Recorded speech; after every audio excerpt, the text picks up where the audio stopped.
Gotta be ready for anything. It could be a simple call, you know, helping a little old lady. It could be a big call, a 10-10, a fight, something like that, but you gotta be ready for anything. Primary responsibility of the Teaneck Police Department is to preserve life and property, to investigate crimes, arrest the offenders, and keep the public peace. Working for Monday, May 5th. Squad 7 and 8 are working, 9 is off. Lieutenant Balzer is the tour commander. Watch is Rodriguez. Dispatching is Miros and Tren. Myself and Sergeant Kriegel on the road. Desk relief goes to Officer Burns. I mean, I love this job. This is something that I've always wanted to do as a little kid. I still get enjoyment out of coming to work. I still get excited. Oh, I love being a Teaneck police officer. I always wanted to do this when I was a child. I did start to get in touch with my brother, and you know, I started late to be an officer, but you know, I'm glad I chose this profession. The Teaneck Police Department was formed on June 1st, 1914. The Township Council at that time decided to hire a full-time police department after it was unable to solve a murder on July 4th, 1913.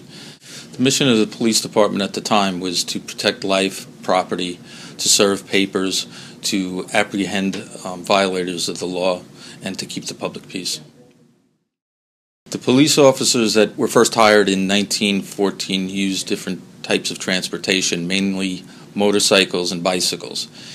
When necessary, they would also borrow personal vehicles from residents to transport prisoners.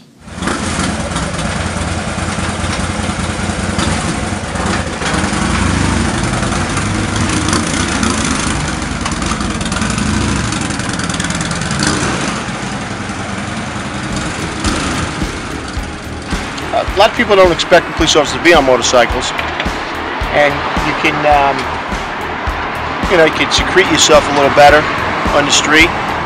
And most of them are equipped with radar, functioning radar units, so they can run radar as well, just like the cars. Over the years, transportation has improved. Officers are now equipped with not only motorcycles, bicycles, cars. They now have SUVs and special design vehicles. Basically, we use 3 different programs in the mobile data terminals, the in-car computers. We use the InfoCop system, we use the ALPRs, and we use what's called Cody Mobile. The Cody Mobile is our in-house system. It's for doing reports. Officers can actually do the reports in the cars. Supervisors can check the reports. It notes officers' status, if they're on a call, if they're available. The ALPR system is the automatic license plate reader. That's a system that basically scans license plates. Pretty much every license plate that comes within close proximity of the patrol car, whether it be moving or parked. There's sensors mounted to the trunk, and you'll actually get a photograph of the vehicle and the license plate, and it'll be run, and within a couple seconds you'll know if the vehicle has any violations. We also have the InfoCop system, which is a system where we can communicate vehicle to vehicle. We can basically kind of like a enhanced text messaging system where we can write messages back and forth between patrol cars and headquarters. I started the job April 1st, 1984. I just completed my 30th year, and the major changes that I've witnessed myself are the technological advances that we've had in almost all facets of the job, including weaponry.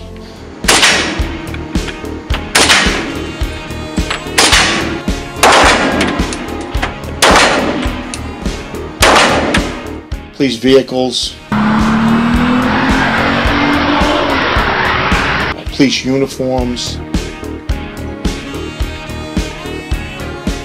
We just recently we're all equipped with taser weapons, which is a conductive energy device which basically it's less than lethal weaponry that can disable a very aggressive individual that may cause harm to an officer. We want to do a spark test, so you want to make sure that the unit is working properly. You can actually see like the electric currents in the front of the device. So that's why there's a mirror there. So you, instead of having to pick it up and put your face towards it, you can see it in the reflection of the mirror. And then the two lasers you could test and make sure that it's working properly. So this is our little test area, so we don't have any accidents. It's just a great help to law enforcement with the technological advances that we've had.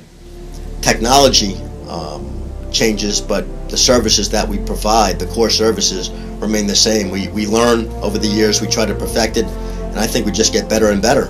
So it's nice, and we continue to grow. The Teaneck Police Department currently serves approximately 39,000 residents. We patrol approximately 500,000 miles per year over a area that's a little larger than 6 square miles. The services provided to the residents of Teaneck, I think, are far superior to that of some other towns. I think the residents know that and they appreciate it. I like the availability of the police, and I like the preventive methods that they take before crime would happen.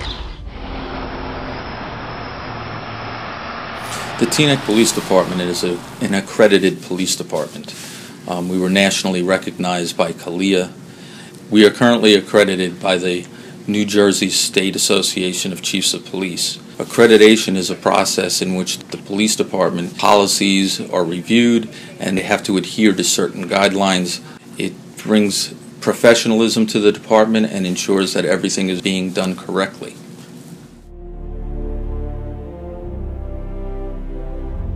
As acting chief, to have a police department that's accredited assures me that my officers are doing the best job possible for the residents of Teaneck.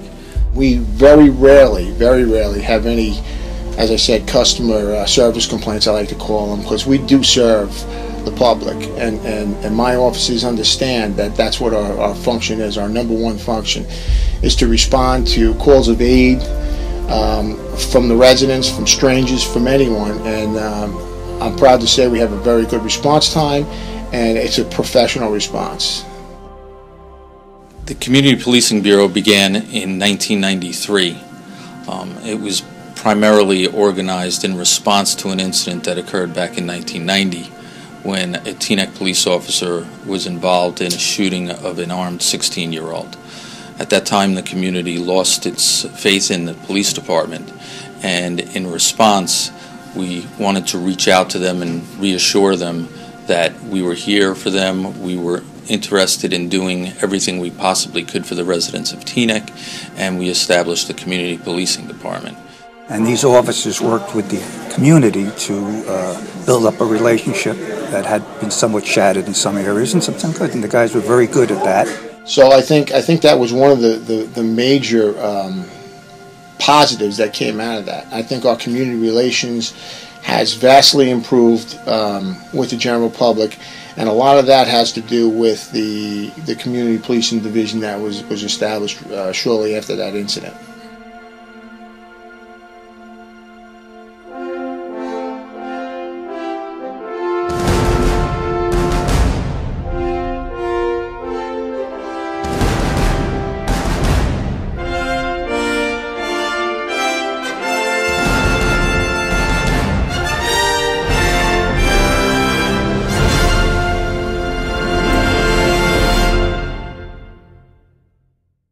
When you lose a brother officer in the line of duty, it's a very traumatic event.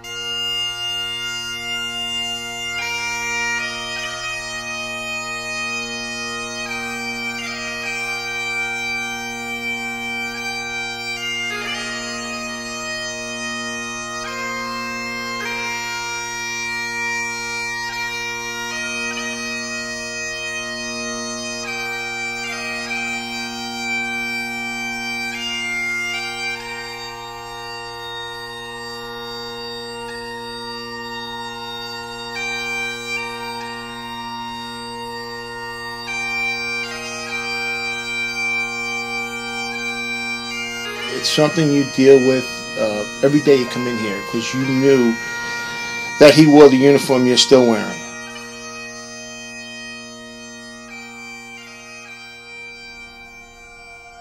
You know, I think back to my grandfather, because I still have some very good images of him. I actually got on right before his own passing. And I think of the department as it was probably when he got back on in 1940, and the way it is when I got on in 1991 and how it is now. And I think he would just be shocked at just Teaneck itself, how much it's changed since the 1940s. It was just this little farming community, really, until the George Washington Bridge totally changed the outlook and the demographics. And I think if he was to look at the department now, after me being here for 23 years, he would I think he would be proud of it, how we've progressed and moved forward and have tried to put ourselves on the cutting edge of being a leader and not a follower as far as PDs go. So I think he'd be most proud of that. It's a very diverse department, all races, females, males, and I think we're the model of the county. It's changed a lot in the last 19 years since I've been here. We've definitely become more professional.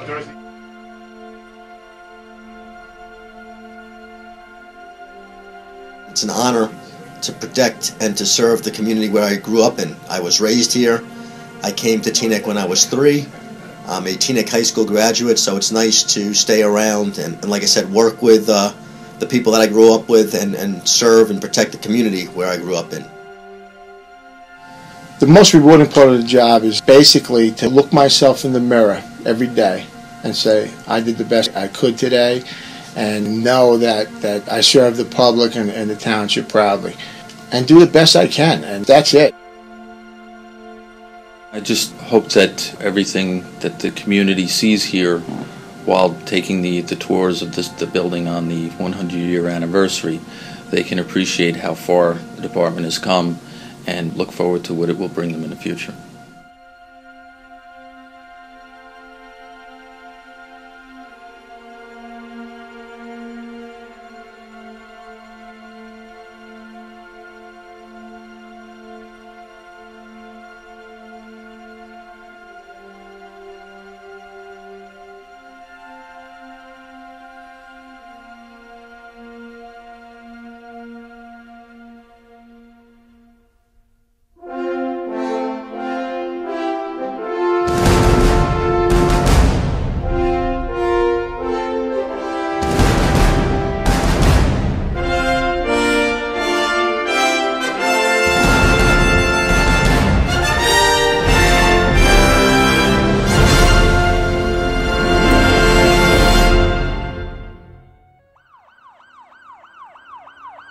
So as you can see, we have these green globe lanterns mounted on either side of the entrance to police headquarters. These were actually recently mounted this past year by Chief Wilson. Paul Kearns, Captain, Teaneck Fire Department Training Officer. I want to say congratulations to a well-done 100 years for the Teaneck Police Department, 100 years of pride, determination, and professionalism. Well done. Going back to the 1600s in Amsterdam, the night watchmen, or the rattle watchmen as they were called, would actually carry green lanterns on hooks over their shoulders as they walked around so people could easily identify them as being the watchmen. My name is Anthony Verley. I'm the chief of the Teaneck Fire Department. Congratulations on your 100th anniversary. It's well deserved. It's been a pleasure working with you, and I look forward, and my department looks forward to working with you in the future. And when they returned to their what they called the watch house, which would be equivalent to the precinct or the station, they would actually hang the green lanterns on hooks outside the door so that people knew that they were back inside and that the watch was present.